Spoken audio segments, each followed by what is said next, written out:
Ya, bismillahirrahmanirrahim. Assalamualaikum warahmatullahi wabarakatuh. Assalamualaikum warahmatullahi wabarakatuh. Waalaikumsalam warahmatullahi wabarakatuh. Alhamdulillahirabbil alamin. Kita kembali diperjumpakan Allah. Insya Allah di pertemuan yang berbahagia ini dalam sharing session ya dari Insight tentang bagaimana cara membuat blueprint ya, tanda kurung reputasi dan persepsi. Semoga menjadi pertemuan yang diberkahi Allah, menjadi majelis ilmu, di mana menjadi wasilah Allah memanjangkan umur kita dalam kebermanfaatan, serta meluaskan rezeki kita dalam keberkahan. Amin, amin, amin. Sholawat serta salam senantiasa kita haturkan kepada junjungan kita Nabi Agung Muhammad Sallallahu Alaihi Wasallam. Semoga kita termasuk umatnya yang disambut beliau di Telaga Al-Kausar di Yaumul Qiyamah nanti. Oke teman-teman, kita langsung praktek ya. Ini saya share PowerPoint lah. Nah, sudah saya siapkan. Nah, teman-teman yang hadir pada kesempatan hari ini baru pertama kali ketemu dengan saya atau sudah berulang kali? Nah, ini kita coba ngetes benar nggak sih reputasi yang pengen saya bangun sama yang sampai ke teman-teman itu sama atau tidak gitu ya. Gitu. Nah, baru pertama kali ini atau sudah beberapa kali pernah ketemu dengan saya gitu, baik secara online ataupun offline. Boleh tulis di kolom komentar. Ya, Mas Anjar sudah beberapa kali ya, lewat Zoom sudah beberapa kali, Masya Allah, Alhamdulillah ya. Berarti kita istiqomah, diberikan istiqomah dalam belajar ya. Sudah beberapa kali lewat Zoom. Nah, ini Mbak Aminah. Nah, rata-rata sudah beberapa kali dan bahkan sudah sejak tahun 2021 ya Mas Amar ya. Lewat buku ya, Masya Allah. Setia di Zoom, Masya Allah. Barakallah Mas Ahmad Husairi. Oke, teman-teman, Latif Setiawan itu orangnya seperti apa? Nah, itu. Kira-kira menurut teman-teman nih, mungkin 3 kata deh, humble, oke. Terus apa lagi? Ya, kalau ada minusnya bilang aja nggak apa-apa, sederhana. Nah, ada lagi? Agamis. Oke. Agamis. Teliti, tenang. Nah, oke, tenang. Baik hati. Ini saya nulis ya, teman-teman. Masya Allah. Oke. Tidak sombong. Apa lagi, ada nggak? Gitu. Selain itu, humble, sederhana, insight, suka sharing. Nah, oke. Berbagi ya, sharing atau berbagi. Yuk, apalagi? Ya, mungkin sedikit insight lagi deh. Ini sudah 6 nih. Bener gak sih Latif Setiawan itu rajin menabung? Kayak anak saya ini masih rajin menabung. Ahli bidang CRM dan CRM dan riset. Oke teman-teman. Ternyata dari sini itu ada beberapa yang sudah masuk dengan persepsi yang pengen saya bangun gitu. Nah, ini sebenarnya agamis saya nyebutnya syar'i. Kenapa saya menanamkan culture syar'i? Karena dulu saya tidak mendapatkan itu ketika saya kerja gitu. Saya kerja 4 tahun dan satu kantor itu yang sholat itu mungkin 2 orang. Dan saya ketika sharing, ketika saya ngajak teman-teman untuk berhijrah itu saya pernah dimarahin ya sama bos saya, dihadap, dilabrak di seluruh teman kantor, kamu kalau mau bawa agama jangan di sini. Maka di situ saya mulai punya keinginan untuk suatu saat nanti saya harus mempunyai perusahaan yang syar'i gitu, yang benar-benar menjunjung tinggi nilai-nilai agama ya sesuai dengan syariat. Gitu, maka ini persepsi yang pengen saya bangun di Gmail, gitu syar'i. Gitu. Kira-kira kerasa nggak syar'inya teman-teman? Ya, dari sapaan, dari bahasa, dari copywriting itu kerasa nggak unsur syar'inya? Gitu. Nah, itu jadi kurang lebih seperti itu. Nah, kemudian humble sederhana ini sebenarnya kerasa bingit. Nah, berarti persepsinya sampai kan? gitu. Nah, kemudian humble sederhana itu sebenarnya saya tidak membangun itu, teman-teman. Karena itu sebenarnya bagian dari syar'i. Kenapa? Karena seluruh pujian ini kan untuk Allah. Jadi ketika ada orang yang merasa kok Mas Latif humble sederhana, sebenarnya itu ya dari Allah gitu. Makanya saya sering Masya Allah, Barakallah, saya kembalikan lagi ke Allah. Karena sebenarnya saya itu banyak kekurangan dan Allah yang menutupi kekurangan saya gitu kan. Gitu, dan itu semua kelebihan itu ya karena rahmat dari Allah. Makanya ini nanti masuk ke syari. Teliti tenang ya. Nah, kemudian yang pengen saya bangun ini sharing atau suka berbagi. Gitu. Jadi saya suka sharing, suka berbagi gitu kan, karena ya itulah alasan kenapa saya memutuskan untuk memecah dua perusahaan ya. Antara Digimap dengan Anissa Himar. Kalau Digimap CEO-nya saya, kalau Anissa Himar itu istri. Ya karena saya pengen banyak sharing gitu. Mungkin kalau di hijab frekuensinya tidak sesering kalau di Digimap itu. Jadi makanya sharing dan berbagi. Nah, menurut teman-teman kerasa belum value sharing dan berbagi di Digimap atau kurang Mas, kurang banyak ya. Makanya saya coba untuk mulai rutin lagi setiap hari ya. Meskipun ini bangun lagi karena sebelumnya kan kita pernah apa ya, sekali Zoom itu di atas 70 kadang 100 itu kita 33 alhamdulillah gitu kan. Nah, artinya saya pengen membangun lagi untuk kita sering berbagi. Mungkin kemarin saya disibukkan dengan beberapa hal ya, khususnya ketika menjelang dan sesudah Lebaran gitu. Insya Allah kita berbagi lagi. Nah, menurut teman-teman kerasa atau belum? Ya, sharing berbaginya banget membantu kita dalam pemulihan. Nah, jadi berarti sampai persepsinya gitu kan. Kemudian CRM dan reseller. Nah, ini ya. Ini juga yang kita bangun gitu. Kita pengen expertnya di CRM, reseller, dan satu lagi sebenarnya organik gitu ya. Itu kira-kira kerasa belum sharing kita seputar tentang CRM, seputar tentang reseller, seputar tentang organik gitu. Kira-kira sudah kerasa atau belum? Nah, alhamdulillah sudah. Nah, itu namanya teman-teman itu yang namanya persepsi gitu. Nah, kalau reputasi nanti teman-teman akan membuktikan sendiri. Benar nggak yang saya katakan ketika teman-teman berinteraksi dengan saya, itu namanya reputasi. Ya. Persepsi itu adalah penilaian orang, ya. Reputasi itu adalah penilaian setelah dia membuktikan. Itu reputasi. Nah, maka teman-teman, kemarin ada pertanyaan ketika di sesi Mas Dodi gimana caranya membangun brand blueprint. Karena Mas Dodi kan outputnya kalau pendampingan itu kan blueprint ya. Nah, salah satunya kita harus tahu dulu, kita ini pengen dipersepsikan sebagai apa. Karena itu nanti yang akan menjadi narasi, yang akan menjadi copywriting, yang nanti akan menjadi konten, yang nanti akan menjadi standar chat CS, yang nanti akan menjadi emoticon, yang nanti akan menjadi banyak hal gitu. Nah, jadi teman-teman pengen dipersepsikan sebagai apa? Coba teman-teman saya pengen sharing dari teman-teman, brand teman-teman tuh pengen dipersepsikan sebagai apa sih?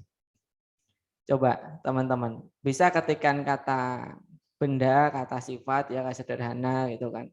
Atau kalimat gitu. Saya pengen dipersepsikan produk yang eksklusif. Nah, itu. Jadi bebas ya. Kira-kira teman-teman, produknya teman-teman ini pengen dipersepsikan sebagai apa? Nah, karena blueprint itu kan membangun persepsi gitu loh. Kita pengen dipersepsikan seperti apa? Coba teman-teman tulis di kolom komentar ya. Saya pengen dipersepsikan sebagai ini, Mas. Kalau tadi kan ranahnya di personal branding ya. Saya masukkan ke corporate Digimap juga sama dengan culture yang ada di personal branding. Kemudian nanti mungkin ada satu lagi produk branding gitu kan. Nah, produk branding yang CRM dan reseller itu produk branding. Nah, teman-teman coba terserah mau personal branding boleh, mau produk branding boleh, atau corporate branding juga boleh. Kira-kira teman-teman membangun brand itu pengen dipersepsikan seperti apa? Nah, Mas Tatang ini produknya apa Mas Tatang? Ya. Jadi produknya apa coba? Produk kue. Oh ya, oke. Jadi produknya kue. Persepsinya adalah yang membuat hangat dan ramah di saat kumpul bareng keluarga. Oke, bagus kan? Yang membuat hangat. Hangat itu dalam artian ya suasananya, kemudian ya lebih ke suasana ya, bukan terus temperaturnya hangat itu. Ini suasana hangat, menyenangkan itu ya. Hangat ketika kumpul dengan keluarga. Oke. Kemudian ada produknya produk syar'i ya. Bentar saya. Nah, gitu. Produknya adalah produk syar'i fashion syar'i syar'i. Kemudian persepsinya adalah eksklusif. Nah, gimana sih eksklusif ya? Gini. Nah, terus dan syar'i ya. Terus apalagi? Personal branding lebih ke pengusaha muslim yang bisa sustain. Nah, kalau sustain itu izin Allah ya. Artinya kita tidak bisa mengkontrol itu. Ya, kita hanya bisa ikhtiar. Mas personal ya, personal brand pengusaha muslim. Oke. Ya, ini contoh-contoh yang teman-teman isi. Produk yang dikenal diskon besar-besar. Boleh nggak apa-apa. Oke, jadi ini produknya Mas Hamzah apa? Mas Hamzah. Produknya apa kalau boleh tahu? Buku. Oke, boleh. Jadi produknya buku, diskon besar-besaran. Oke. Nah, jadi ini persepsi ya. Dan persepsi boleh lebih dari satu, nggak harus satu. Ya, contohnya ini ada fashion syar'i, ada eksklusif, ada syar'i. Gitu. Jadi lebih dari satu silakan. Gitu. Bahkan tadi teman-teman nyebutin persepsi tentang Latif Setiawan kan ada bukan cuma satu, ada 6 tadi ya. Jadi ini. Nah, oke. Jadi produk yang membuat hangat ketika kumpul di keluarga. Ini tadi dari Mas Tatang. Nah, berarti narasi yang Mas Tatang sampaikan di sosial media, kemudian di WhatsApp, di CS, semuanya. Ya, yang harus disampaikan adalah, nah ini persepsi ini disampaikan. Nah, penyampaiannya itu namanya brand delivery. Ya, jadi di delivery ya. Jadi Mas Tatang ini bisa menyampaikan persepsi, menyampaikan brand delivery dengan berbicara tentang kehangatan dalam satu keluarga. Misalkan sharing tentang tips agar keluarga harmonis. Ya. Kemudian sharing tips agar anak, ibu, ayah gitu ya. Itu sama-sama kompak, misalkan kompak menghafal Al-Qur'an gitu. Ya. Misalkan sharing bagaimana menjadi anak yang berbakti kepada keluarga gitu. Sharing momen kebersamaan gitu. Jadi yang disampaikan adalah ketika kumpulnya dengan keluarga itu ya gitu, value apa, kemudian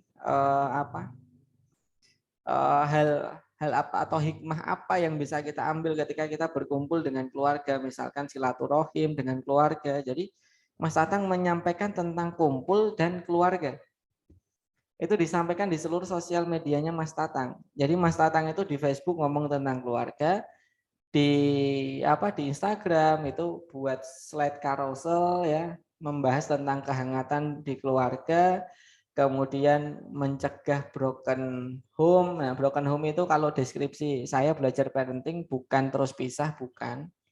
Tapi ketika anggota keluarga itu hadir, tapi hadirnya secara fisik. Gitu. Tapi tidak melibatkan hati, tidak pernah bertanya, "Nak, tadi di sekolah kamu belajar apa, Nak?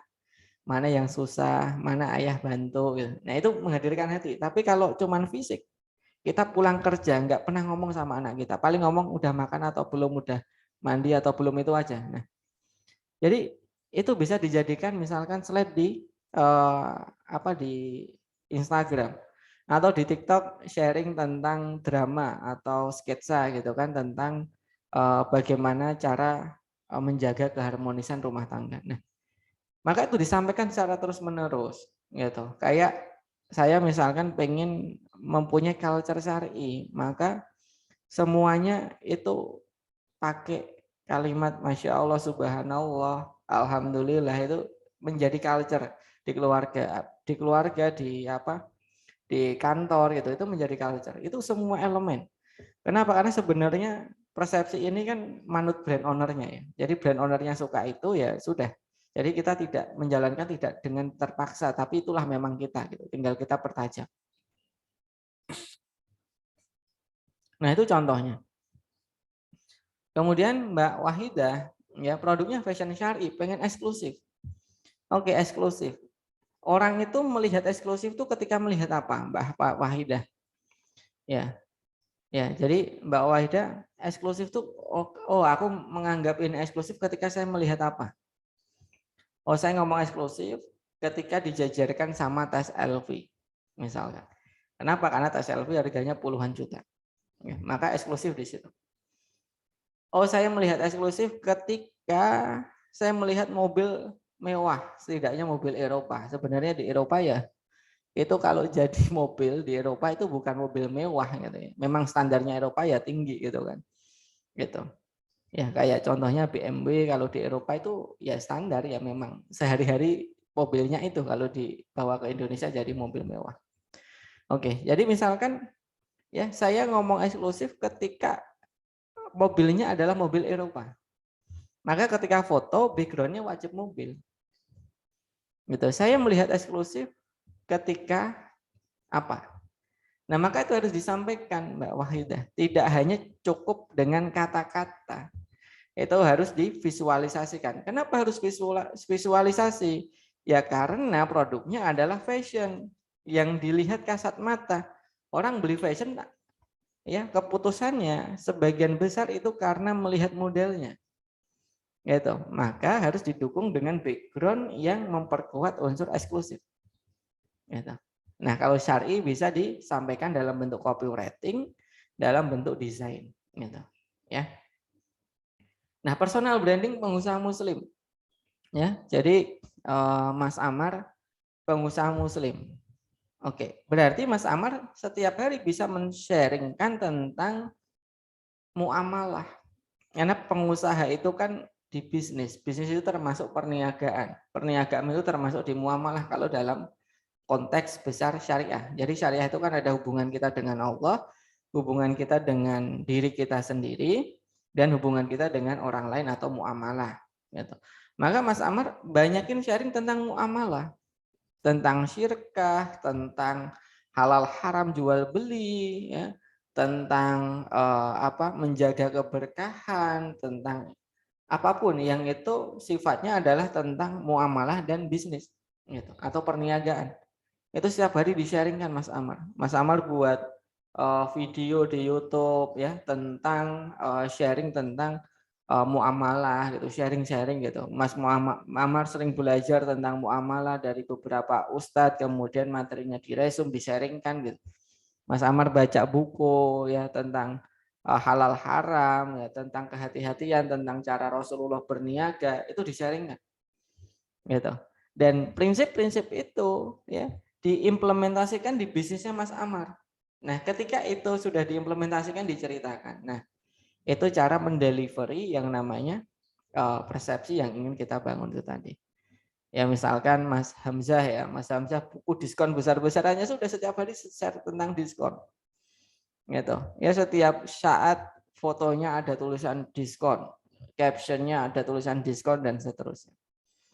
Gitu. Ya, kalau kita misalkan tadi saya pengen berbagi ya setiap hari harus ada aktivitas berbagi. Jadi setiap hari itu menjadi ruh ya, menjadi menjadi sesuatu yang selalu ada dalam kegiatan kita sehari-hari dimanapun ya, di posisi apapun kita berada gitu. Ya. Ya, barakallah Mas Tata. Jadi caranya seperti itu. Teman-teman pengen dipersepsikan seperti apa, kemudian di delivery di sosial media. Gitu. Itu namanya value. Ya. Gitu. Contohnya, saya baru menyusun ulang ya blend blueprint dari Anissa Khimar. Ya. Jadi Anissa Khimar itu saya mendevelop leader itu yang saya develop adalah istri saya sendiri gitu. Nah, maka saya sering sharing, sering diskusi gitu kan. Nah, jadi di Anissa Khimar itu syar'i jelas. Kita pengen menguatkan unsur syar'inya karena khimar itu dari bahasa Arab kerudung gitu. Jadi dari namanya udah kelihatan nih. Kita ngambilnya kerudung sesuai dengan syari. Kemudian yang kedua adalah dakwah. Kita bukan cuman pengen jualan kerudung, tapi kita pengen mengajak orang berpindah. Ya, berpindah dari satu tempat ke tempat lain karena kita memaknai dakwah itu seperti orang berhijrah. Ya, yang tadinya dari Mekah kemudian menuju Madinah. Gitu. Nah, jadi hijrah. Yang tadinya misalkan belum aware tentang hijab, ya dengan sharing-sharing kita, ya maka mereka aware tentang hijab. Ketika sebelumnya merasa biasa-biasa saja tanpa hijab, kemudian foto di sosial media, kemudian saat itu tak. Ketika kita sharing mulai sadar ternyata itu bisa bukan hanya amal jariah tapi dosa jariah itu bisa terjadi gitu. Maka setelah itu mulai menutup aurat meskipun belum besar jilbabnya. Kemudian kita pengen ketika orang yang belum besar jilbabnya ya masih memperlihatkan lekuk tubuh meskipun itu sedikit gitu kan. Kemudian kita sharing ya bagaimana syariat hijab itu datang dan untuk apa. Ya, itu kita sharingkan, maka orang yang tadinya mungkin jilbabnya kecil kemudian pakai jilbab yang besar yang menutup di bawah dada gitu. Nah, jadi kita pengen ada unsur dakwahnya, mengajak movement perpindahan dari satu tempat ke tempat yang lebih baik. Jadi itu narasi, itu namanya value. Jadi orang itu pengen beli Anissa Khimar bukan karena produknya, bukan. Tapi karena narasi yang kita bawa, karena value-nya gitu. Jadi kenapa kok beli Anissa Khimar? Karena Anissa Khimar mengajak kita dari satu tempat ke tempat lain dan aku senang sama itu. Emosinya tersentuh. Itu karena insya Allah kalau seandainya aku beli di Anissa Khimar itu ya hasil dari penjualannya akan didistribusikan ke tempat-tempat yang baik. Ya karena value-nya adalah dakwah. Ke tempat-tempat yang baik insya Allah akan berkah. Jadi value-nya orang akan terbawa. Itu namanya value seperti itu. Ya, misalkan lagi ya kita pengen berbagi. Jadi bukan cuma dakwah, kita juga pengen berbagi, memberikan contoh. Gitu. Nah, di Anissa Khimar itu ada program ngaji bareng Anissa Khimar. Ini yang baru kita susun gitu kan. Jadi setiap minggu sekali ngaji, tapi khusus muslimah. Jadi bapak-bapak nggak boleh ikut gitu kan ya. Market kita muslimah. Jadi ada ngaji bareng, kita berbagi. Gitu. Kemudian kita mungkin sharing ya sedikit inspirasi tentang kita berbagi, misalkan kita berbagi terbar hijab, kita berbagi di pondok-pondok pesantren, di tempat bencana dan seterusnya. Itu sedikit saja ya. Karena orang yang ikhlas itu ya kalau itu deskripsi dari kami ya. Karena setiap orang kan mindset dari satu kata mungkin bisa banyak. Nah, ikhlas itu adalah yang kelihatan itu lebih sedikit daripada yang tidak kelihatan. Jadi sesekali nggak apa-apa, sesekali. Itu jadi ketika orang melihat kita berbagi, orang jadi tergerak gitu. Kemudian, oh ya Masya Allah gitu kan, jadi terinspirasi. Akhirnya orang lain juga ikut berbagi. Maka itu yang dinamakan value. Jadi itu yang dinamakan value. Nah makanya teman-teman menciptakan loyalitas itu bukan hanya sekedar manfaat dari produk. Ya, tapi apa yang kita suarakan, apa yang kita perjuangkan. Kalau visi itu sama dengan pelanggan kita, maka insya Allah mereka akan loyal ke kita. Kenapa? Karena value-nya sama. Nah, ini yang pertama. Ini dalam membangun persepsi. Kira-kira teman-teman ada yang mau ditanyakan nggak? Nah, habis ini kita akan membahas bagaimana membangun reputasi. Gitu. Sebenarnya materi hari ini adalah materi murojaah saya. Jadi saya senang ya murojaah sama istri biasanya. Sama tim gitu kan. Jadi setelah saya belajar saya murojaah. Artinya apa? Saya sharing gitu. Setiap hari biasanya habis sholat subuh dari masjid itu sharing gitu. Nah, itu jadi materi murojaah. Mengingat gitu. Saya ulang lagi biar semakin dalam. Jadi kurang lebih ya beginilah suasananya. Itu kira-kira dalam membangun persepsi ada yang ingin ditanyakan atau tidak? Kalau tidak, boleh ketikkan lanjut gitu ya. Oke, ini dari Mas Hamzah. membangun persepsi itu berarti kan selalu membangun identity brand kita ya Mas. Iya, jadi persepsi itu kan harus apa yang namanya konsisten gitu loh. Kenapa? Karena kalau kita tidak konsisten, identity itu kan konsisten. Kayak identitinya Latu Setiawan, teman-teman apal nggak? Ketika saya mentoring, kaos saya, baju saya itu warnanya apa? Teman-teman bisa ngapalin nggak teman-teman? Nah, ini identity itu kalau kita ngomong identity. Ya, coba teman-teman jawab. Bentar ya.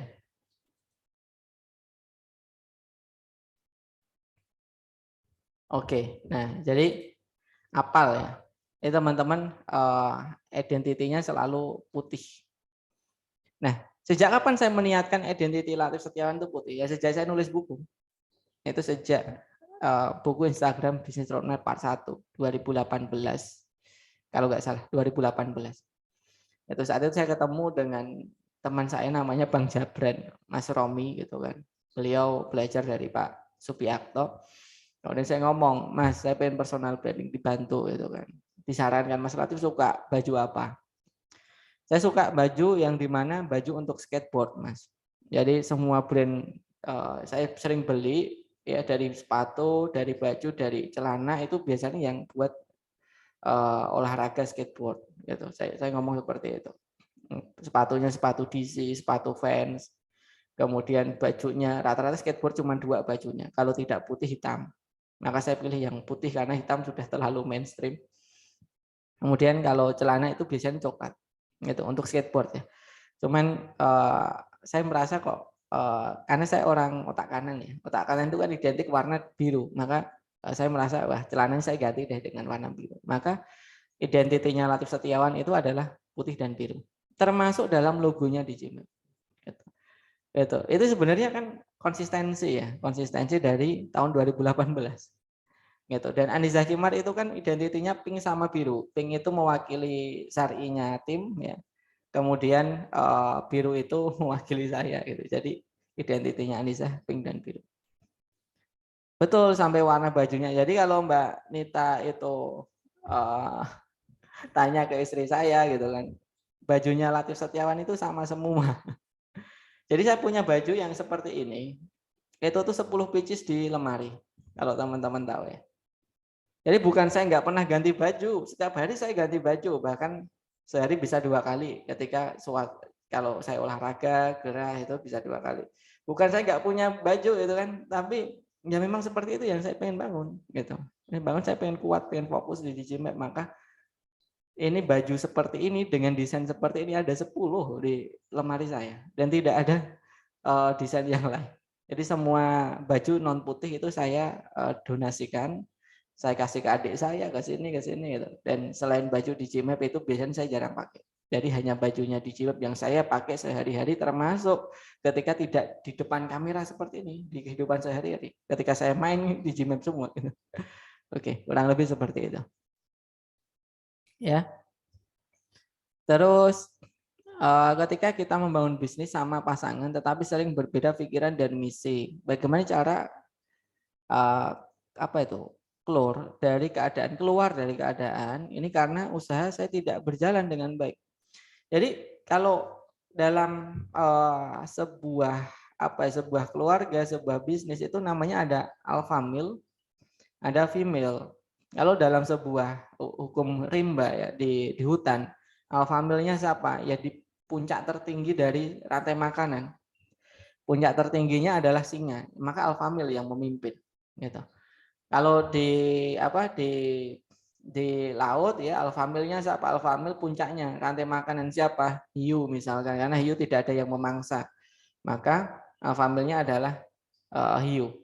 Nah, alpha male ini tidak boleh double, harus satu. Ya, hanya boleh satu alpha male. Itu makanya ya ditetapkan ketika kita berbisnis dengan pasangan atau couple planner, ya kita harus tetapkan siapa yang berperan sebagai alpha male. Apakah saya atau istri atau dibagi. Misalkan kalau finance itu alpha male-nya istri. Kalau marketing alpha male-nya suami. Maka kita harus saling menghargai. Setiap keputusan marketing itu ada di suami karena kita sudah tentukan. Oke, ini keputusannya suami. Ya kita mau ngasih nasihat seperti apapun sampai mulut kita berbusa gitu ya. Nah, ketika suami bilang tidak, ya kita hargai tidak. Gitu. Karena alfamilnya suami, pemimpinnya suami. Jadi harus nurut suami. Gitu. Nah, kalau di finance alfamilnya kita, mau suami ngasih instruksi kayak apapun ya. Nah, kalau kita ngomong tidak, ya tidak. Gitu. Jadi ada ranah kita menjadi alfamil dan itu disepakati. Kamu alfamilnya di sini, aku alfamilnya di sini. Jadi tidak ada konflik di situ. Nah, kalau ada dua alfamil dalam satu ekosistem, ya berantem. Tidak boleh ada dua alfamil. Teman-teman lihat nggak film Godzilla itu? Itu kan alfamilnya Godzilla sama yang satu lagi yang kepalanya 3 itu ya. Berantem kan? Dan itu merebutkan kekuasaan. Itu kenapa? Karena alfamilnya 2. Nggak bisa, pasti berantem. Ketika ada satu kawanan singa dengan satu kawanan singa lagi, kemudian mereka merebutkan kekuasaan, ya pasti berantem dulu kan? Anunya apa? Kepala sukunya ini, singanya ini berantem dulu, baru dia mendapatkan kekuasaan. Gitu. Nah itu yang namanya dibagi alfamilnya siapa yang berperan. Kurang lebih seperti itu. Ya. Oke.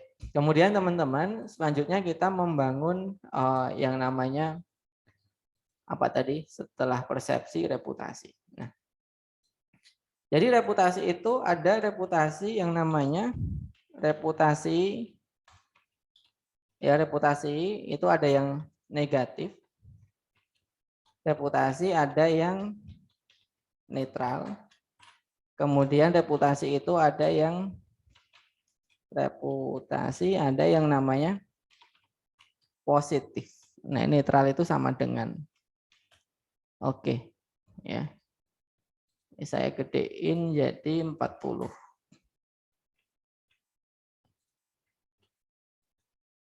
Oke, bentar saya atur dulu.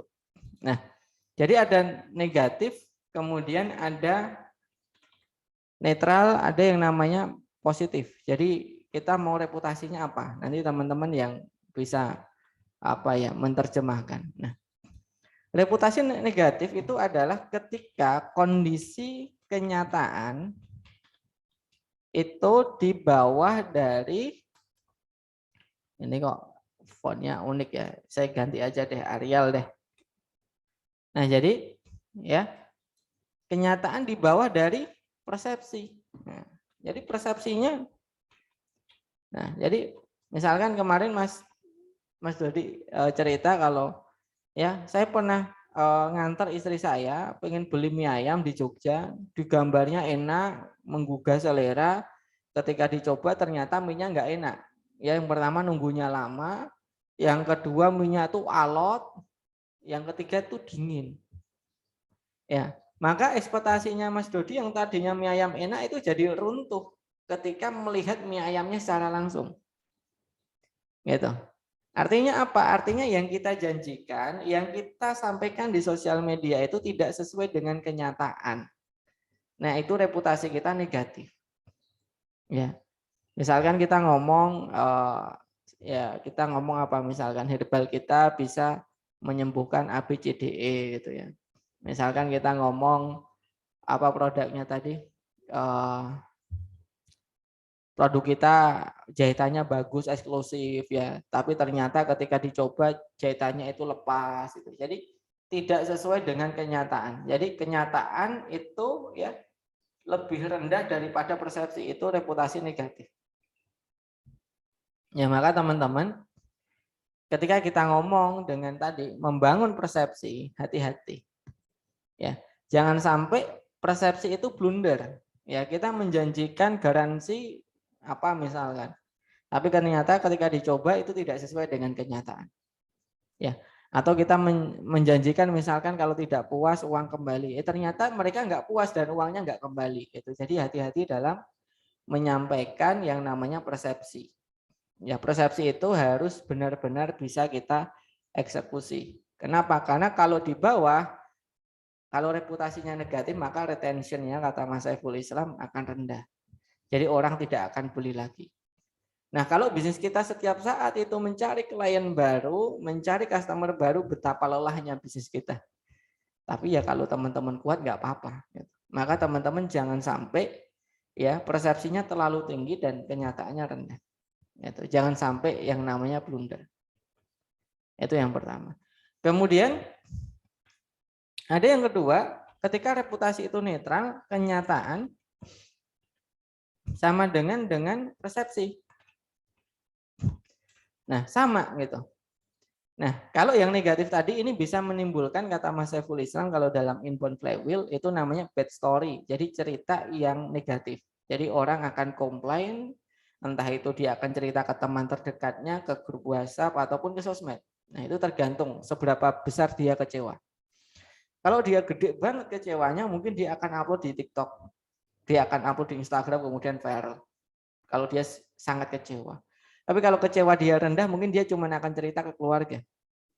Tapi kalau kecewanya cuma dikit, ya mungkin akan dia pendam sendiri. Tergantung seberapa besar. Nah, ini adalah menimbulkan yang namanya bad story. Ya, cerita yang yang tidak baik lah tentang brand kita. Ini bad story. Nah, kemudian ketika kita membangun persepsi, ya kemudian sama gitu dengan apa yang kita janjikan. Misalkan kita janjiin punya gamis eksklusif, ya benar-benar eksklusif dari bahannya, dari materialnya, kemudian dari cara jahitnya, kemudian finishingnya kita kasih misalkan manik-manik gitu ya, kita kasih pelengkap gitu ya. Nah itu jadi ketika sama gamis kita ya dengan apa yang kita janjikan itu akan reputasinya netral. Nah, ketika netral ya, itu biasanya tidak akan menimbulkan yang namanya story, tidak akan menimbulkan story. Kenapa? Karena sesuai dengan ekspektasi yang sudah ya seperti itulah yang diinginkan pelanggan. Gitu. Tapi seandainya itu menimbulkan sebuah story, itu menimbulkan sebuah word of mouth dalam branding, itu biasanya reputasinya itu adalah good story. Jadi ya meskipun netral, ini akan menimbulkan good story. Kecondongannya, kecenderungannya. Kenapa? Karena kita sudah amanah. Sesuai dengan apa yang kita katakan. Karena rata-rata pelanggan yang mencari orang yang amanah. Nah itu good story. Nah kemudian yang kita bangun itu adalah sebenarnya ada di level yang paling bawah ini. Yaitu kenyataan lebih rendah daripada lebih tinggi daripada persepsi. Gitu. Misalkan nih, saya pengen kan rata-rata orang persepsi ketika beli produk online itu kan ngirimnya mungkin 3 hari 4 hari gitu kan. Nah, saya pengen ngirimnya itu sampainya bukan 4 hari, gitu, 1 hari sampai. Gitu. Jadi persepsi orang itu 4 hari sampai, tapi kita pengennya 1 hari sampai. Nah maka di situ teman-teman saya pengen mensubsidi, tapi saya nggak ngomong ke customer, saya tidak ngomong, tidak menyampaikan. Kenapa? Karena kalau menyampaikan nanti jadi promise, jadi janji. Kalau janji nanti masuknya ya kenyataan sama dengan persepsi. Maka saya tidak ngomong ya. Ketika dia pakai JNE reguler, saya akan upgrade menjadi JNE Yes. Lebih mahal nggak? Ya memang lebih mahal. Gitu. Selisihnya berapa? 7.000 sampai mungkin 15.000 per paketnya. Gitu. Nah, tapi kita subsidi. Kenapa? Kita pengen ya kenyataannya itu lebih baik daripada persepsi mereka. Maka ketika mereka menerima produknya 1 hari sampai, mereka senang. Gitu. Nah, jadi kadang-kala teman-teman, ya untuk menimbulkan reputasi positif ini kita butuh sedikit berinvestasi. Ya, kita butuh mengeluarkan sedikit biaya marketing untuk customer kita.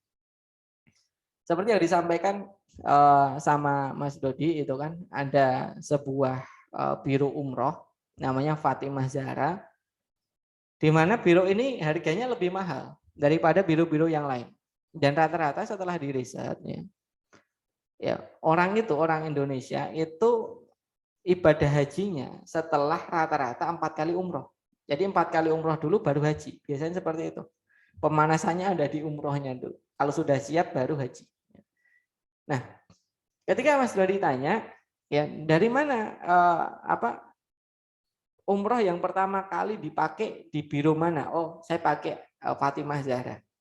Ini kata seorang bapak yang jadi langganan Fatimah Zahra. Kemudian ketika ditanya, yang kedua Pak, di mana Pak? Yang kedua bukan Fatimah Zahra, di brand yang lain.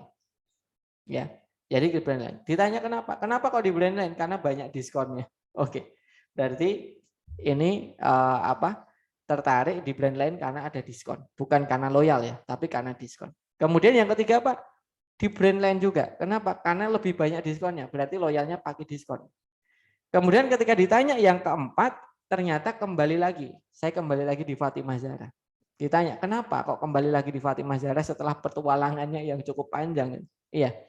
Kenapa? Karena ketika di Fatimah Zahra, ya, ketika di brand lain itu tuh di tempat di tendanya itu gerah. Kenapa? Karena hanya ada satu kipas angin. Di Fatimah Zahra itu rela menambah kipas angin sendiri dan itu membayar ke pemerintah Saudi. Itu ditambah kipas anginnya sendiri dengan biaya sendiri. Ya, itu ditambah sehingga orang yang ada di tenda tersebut lebih dingin, ya, tidak kepanasan. Maka Fatimah Zahra sudah berinvestasi kipas angin untuk membuat persepsi positif dan itu tidak dijanjikan dalam flyer. Gitu. Kenapa? Kalau dijanjikan jadi promis, akhirnya jadi persepsi. Tidak boleh itu menjadi persepsi. Nah, kemudian ketika ditanya lagi apa yang membuat kok tertarik kembali lagi? Oh, ternyata kasurnya lebih tebal. Jadi bayangin teman-teman kalau sudah sepuh, ibu kita, ayah kita sudah sepuh. Kasur itu pengaruh teman-teman ke tingkat kenyamanan. Kalau kasurnya tipis, biasanya mereka nggak nyaman. Tapi kalau kasurnya tebal itu nyaman. Dan itu siapa yang nambahin kasur? Ternyata dari pihak Biro Umrohnya. Itu dengan berinvestasi memberikan kasur yang lebih mahal. Akhirnya orang suka dengan Fatimah Zahra. Artinya apa?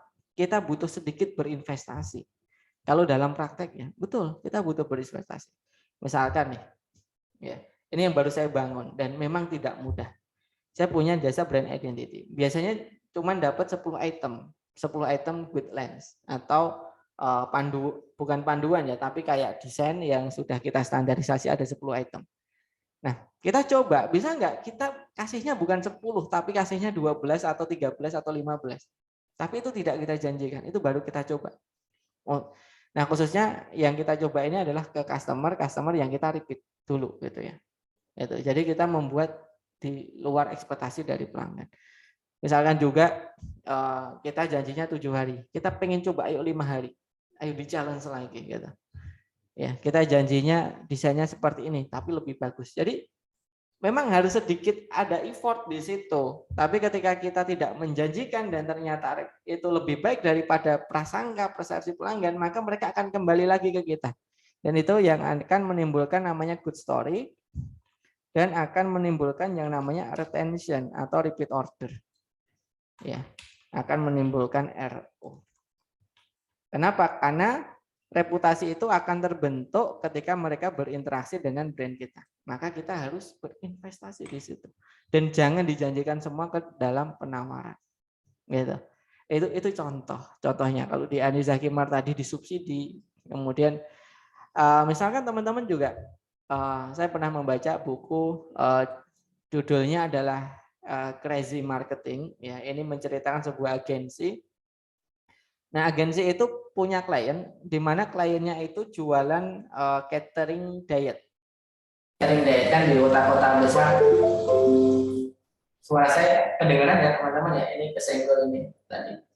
Cek, suara saya kedengaran? Aman? Boleh Pak?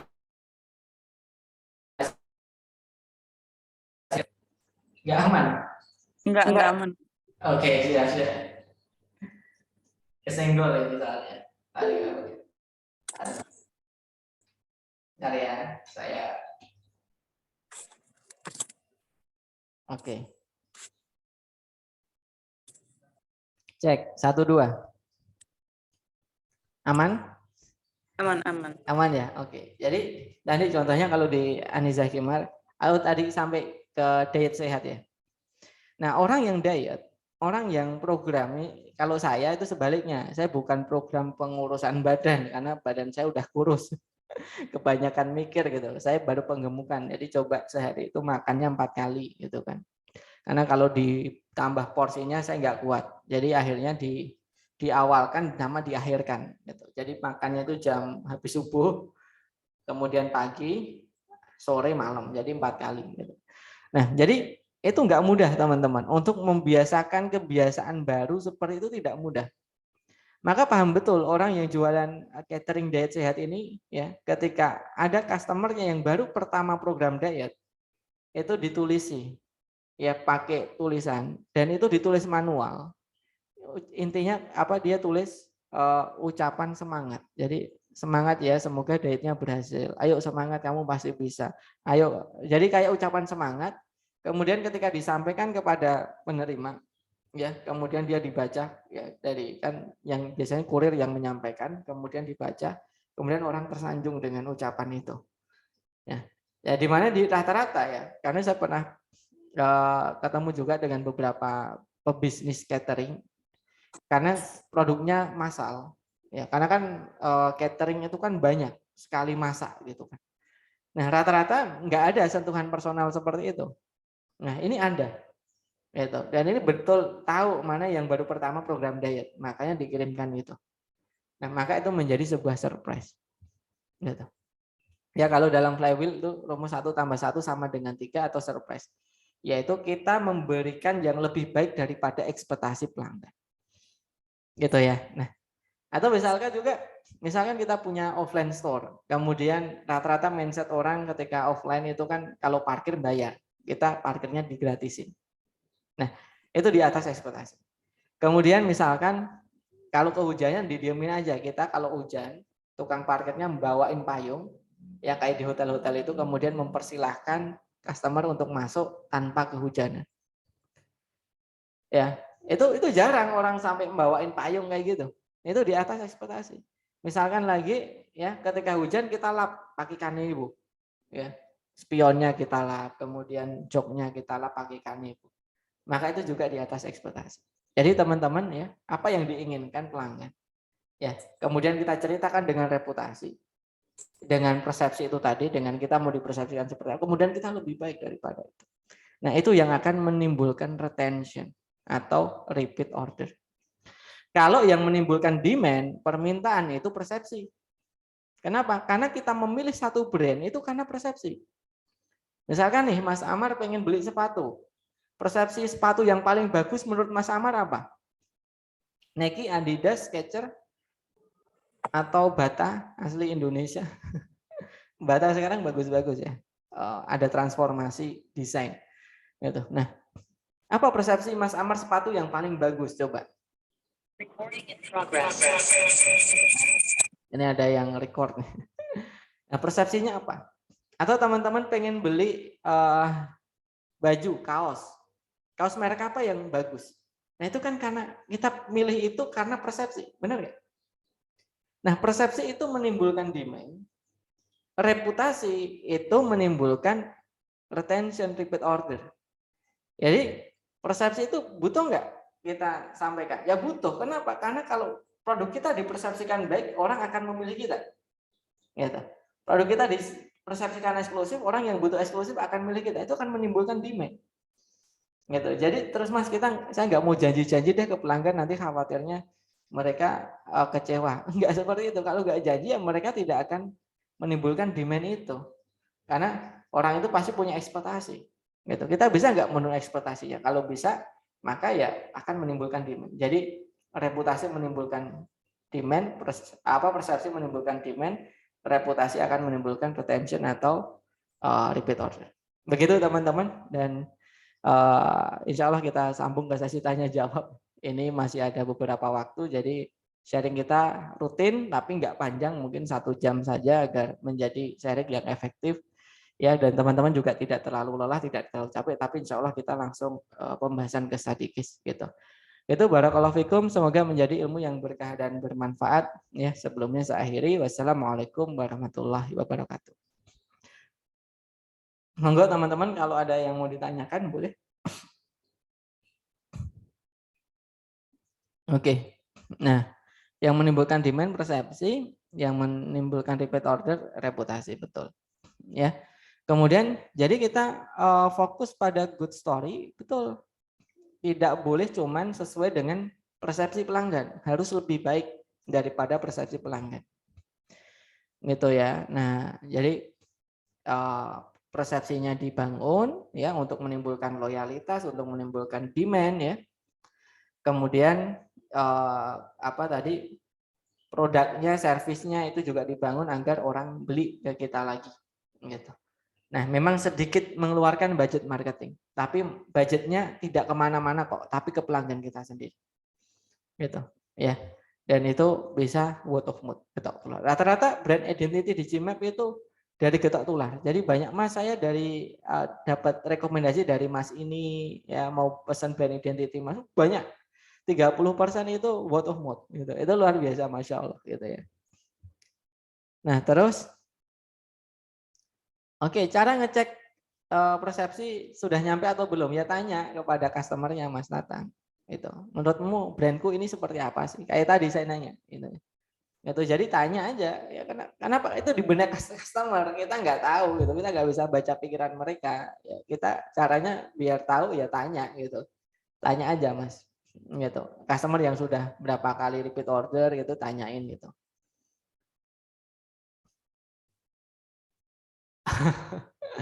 Oke, jadi apa beda value, persepsi, dan reputasi? Persepsi itu adalah apa yang dipikirkan oleh pelanggan, gitu. Ya, dan itu belum tentu jadi kenyataan loh, Mas Ihsanul ya. Jadi apa yang dipikirkan sama pelanggan terhadap brand kita? Misalkan yang dipikirkan brand kita itu eksklusif. Nah, itu namanya persepsi. Nah, kemudian reputasi itu ketika dia beli produk kita benar-benar eksklusif atau enggak. Jadi reputasi itu hanya bisa dirasakan ketika dia sudah berinteraksi dengan produk kita dan servis kita. Itu namanya reputasi, baru bisa dirasakan. Kalau persepsi itu bisa dirasakan sebelum membeli produk kita. Tapi kalau reputasi itu hanya ketika dia berinteraksi. Ya. Jadi itu kalau reputasi. Jadi reputasi itu biasanya terjadi kepada customer. Kalau persepsi itu ke calon customer dan customer. Gitu. Jadi kurang lebih seperti itu. Kalau value itu adalah nilai-nilai. Ya, namanya value itu kan nilai. Jadi value apa yang kita junjung di perusahaan kita, ini sama nggak dengan value-nya pelanggan? Gitu. Misalkan nih, saya jualan hijab, punya value berbagi, punya value dakwah. Ternyata pelanggan itu juga punya value itu. Setiap hari kita sharing tentang dakwah, kita sharing tentang berbagi, kita sharing untuk ajak movement dari satu tempat ke tempat yang lain yang lebih baik gitu. Nah, maka orang yang mempunyai value dakwah, value berbagi akan senang dengan brand kita. Maka dia akan loyal. Gitu. Jadi value itu biasanya adalah mereka akan loyal ketika value-nya sama. Gitu. Dan value itu sama-sama kita perjuangkan. Jadi kita beli itu bukan karena produk, tapi karena value. Ya, karena apa? Ideologi gitu.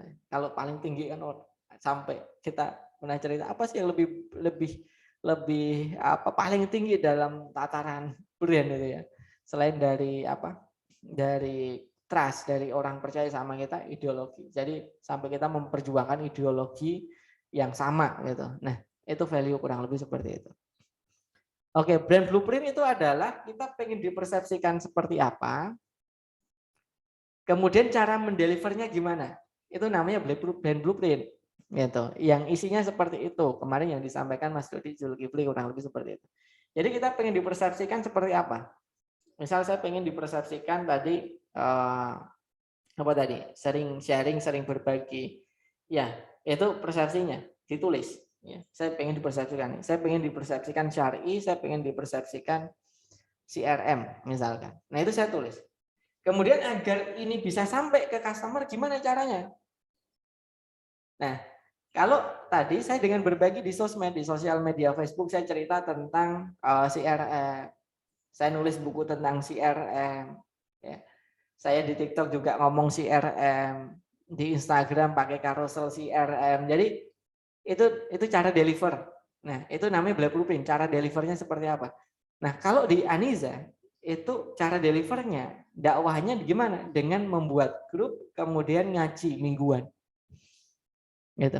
Jadi caranya seperti itu. Delivernya yang dipikir. Jadi reputasi apa yang mau kita bangun, cara delivernya itu namanya brand blueprint. Gitu, ya. Nah, itu nanti pada akhirnya harus divalidasi, benar nggak kita pengen dipersepsikan ini sampainya ini. Kalau enggak ya berarti ada yang salah dalam brand blueprintnya. Kalau blueprint-nya sama dengan kenyataan berarti sudah tepat. Gitu. Ya, kurang lebih seperti itu. Termasuk ditambahin tadi ya reputasi. Reputasi apa yang kita mau bangun, ya. Kemudian kita deliver. Apakah sudah di atas ekspektasi sama pelanggan atau belum? Kalau sudah di atas ekspektasi pelanggan, maka reputasinya berhasil. Kurang lebih seperti itu, Mas Ian. Gitu teman-teman, ya barakallahu fikum, ya semoga jadi ilmu yang berkah dan bermanfaat. Insya Allah kita lanjut. Ya ini ada yang mau tanya atau sudah cukup nih? Itu sudah cukup atau ada yang mau ditanya? Monggo. Kalau ada pertanyaan mungkin pertanyaan terakhir deh, gitu ya. Itu. Nah, oke, kelihatannya sudah cukup. Nah, semoga menjadi ilmu yang berkah dan bermanfaat dan insya Allah semoga kita diberikan kesempatan untuk sharing-sharing berikutnya, kita bisa ketemu kembali ya. Semoga kita diberikan umur yang panjang dalam kebermanfaatan serta Allah ruahkan rezeki kita dalam keberkahan dan Allah berikan kesehatan karena nikmat sehat itu luar biasa. Dengan sehat insya Allah kita bisa beribadah dengan maksimal. Dan mari kita akhiri pertemuan kita hari ini dengan bacaan istighfar sebanyak 3 kali. Astagfirullahaladzim. Serta doa kafaratul majelis. Subhanakallahumma. Assalamualaikum warahmatullahi wabarakatuh. Waalaikumsalam warahmatullahi wabarakatuh. Thank you, Terima kasih, Mas Kang. Barakallah, Mas Kevin. Selamat malam. Malam. Sampai Nuhun Kang, nuhun.